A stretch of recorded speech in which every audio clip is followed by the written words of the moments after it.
ہماری دنیا ایسے پراسرار واقعات سے بھری ہوئی ہے کہ ان پر یقین کر پانا بھی مشکل ہوتا ہے۔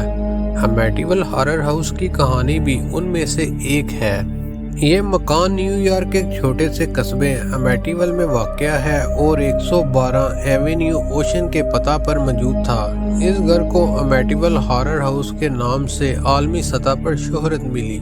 13 نومبر 1974 کو 23 سالہ رونالڈ ڈیفیو جونیئر نے اپنے والدین اور 4 بہن بھائیوں کو گولیاں مار کر قتل کر دیا۔ جن لوگوں کو اس نے قتل کیا اس میں اس کے والد رونالڈ ڈیفیو سینئر، ماں لوئس اور 2 بھائی، مارک جس کی عمر 12 سال اور جون جس کی عمر 9 سال تھی۔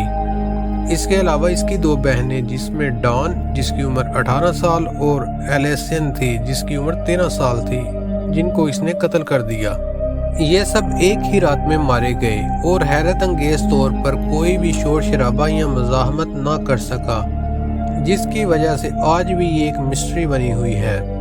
بعد میں رونالڈ جونیئر کو گرفتار کر لیا گیا اور اس نے پہلے تو یہ کہا کہ کچھ آوازوں نے اس کو یہ جرم کرنے پر مجبور کیا، لیکن بعد میں وہ اپنی کہانیاں بدلتا رہا۔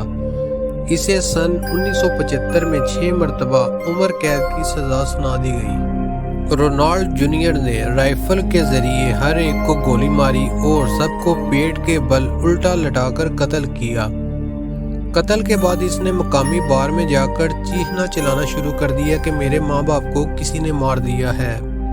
رونالڈ جونیئر نے کئی بار اپنی کہانیاں بدلیں۔ پہلے اس نے کہا کہ کسی مافیا کے کہنے پر اس نے اپنے خاندان کو قتل کیا۔ پھر اس نے دعویٰ کیا کہ اسے کچھ آوازیں سنائی دے رہی تھیں جو اسے قتل کرنے پر مجبور کر رہی تھیں۔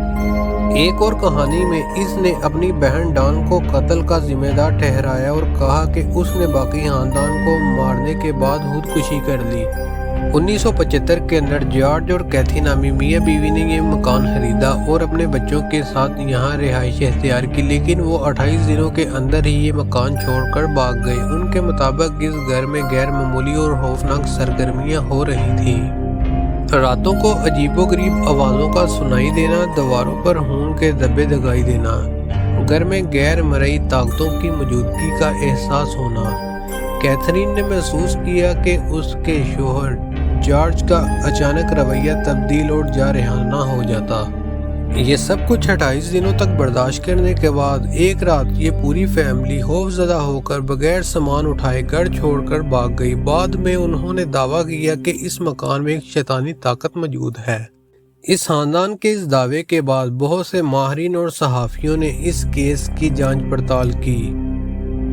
کچھ کا کہنا تھا کہ ان کہانیوں میں صداقت ہے تو کچھ نے اس کو جعلی قرار دیا۔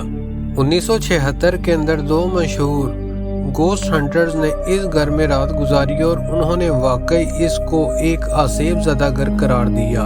1977 کے اندر جے اینسن نے ایک کتاب دی امیٹیول ہارر لکھی جو کہ بیسٹ سیلنگ بک ثابت ہوئی، جو کہ اس نے امیٹیول ہارر ہاؤس کے اوپر لکھی۔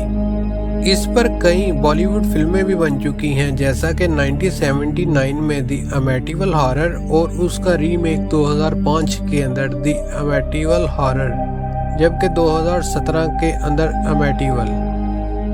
یہ فلمیں بہت مشہور ہوئیں لیکن حقیقت پر منبی ہونے کے حوالے سے آج بھی متنازع موجود ہے اور آج بھی یہ ایک مسٹری بنی ہوئی ہے۔ یہ مکان کئی دفعہ فروخت ہو چکا ہے اور آج بھی لوگ اس میں رہائش پذیر ہیں۔ مکان کا پتہ تبدیل کر کے 108 اوشن ایونیو کر دیا گیا تاکہ لوگ اسے تلاش نہ کر سکیں۔ آج بھی کئی لوگ مانتے ہیں کہ یہ گھر آسیب زدہ ہے، جبکہ دوسرے لوگوں کا کہنا ہے کہ یہ صرف ایک جھوٹا قصہ ہے۔ 12 مارچ 2021 کو رونالڈ ڈیفیو جونیئر کی دوران سزا جیل میں ہی موت ہو گئی۔ امیٹیول ہارر ہاؤس کی کہانی دنیا کی سب سے بڑی پر اسرار داستانوں میں سے ایک ہے۔ کچھ لوگ اسے شیطانی طاقتوں کا اثر مانتے ہیں، جبکہ کچھ اسے ایک مالی فائدہ حاصل کرنے کا منصوبہ قرار دیتے ہیں۔ آپ اس کے بارے میں کیا خیال رکھتے ہیں؟ امید ہے کہ امیٹیول ہارر پر بنی یہ ڈاکومنٹری آپ کو پسند آئی ہوگی۔